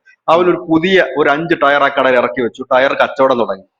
അവൻ ഇറക്കി വെക്കുന്ന ഉം, ടയർ ഉം, എന്ന് പറഞ്ഞാൽ ഈ കുറഞ്ഞ ചൈനീസിന്റെ ഒക്കെ ടയർ കിട്ടും. ആ ടയറിന്റെ കച്ചവടം അവൻ ഉം. തുടങ്ങിക്കഴിഞ്ഞു. പിന്നീട് നമ്മൾ കാണുമ്പോൾ, ചിലപ്പോൾ ഒരു വർഷമൊക്കെ കഴിഞ്ഞ് കാണുമ്പോൾ അവനൊരു ചെറിയ കട ഇട്ടു, ടയർ കടയും പഞ്ചർ കടയും എല്ലാം കൂടെ.